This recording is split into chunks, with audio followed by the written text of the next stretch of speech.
আমাৰ এই দুৰ্ভগীয়া শিক্ষকসকলক আপুনি অনতি পলমে এই ভাতমুখি দি বিহুৰ আগতে তথা পঞ্চায়ত নিৰ্বাচনৰ আগতে যাতে আমাৰ দৰমহা মুকলি কৰি দিয়ে, ইয়াকে আমি অনুৰোধ জনালো ছাৰ।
নীতি নিয়মেৰে নিযুক্তি পাইছিলোঁ আৰু আমাৰ লগৰ শিক্ষকসকলক 2021 চনৰ 30/1/2021 বৰ্তমানৰ মুখ্যমন্ত্ৰী তেতিয়াৰ শিক্ষামন্ত্ৰীয়ে নিযুক্তি দিছিলে আৰু আমি বিভাগীয় বিষয়াৰ ভুলৰ কাৰণে আমি বাদ পৰি গ'লোঁ।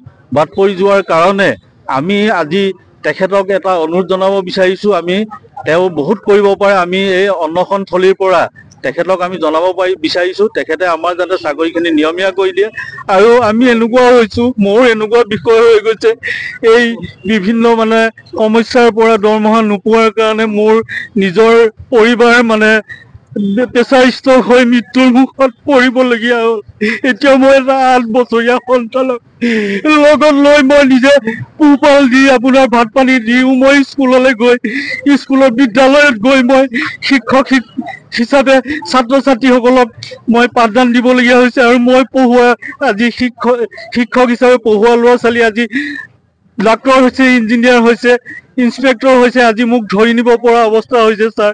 গতিকে আপুনি এই সভাস্থলীৰ পৰা আপোনালোকে অনুৰোধ জনাইছোঁ যাতে আমাৰ এই দুৰ্ভগীয়া শিক্ষকসকলক আপুনি অনতি পলমে এই ভাতমুখি দি বিহুৰ আগতে তথা পঞ্চায়ত নিৰ্বাচনৰ আগতে যাতে আমাৰ দৰমহা মুকলি কৰি দিয়ে, ইয়াকে আমি অনুৰোধ জনালো ছাৰ।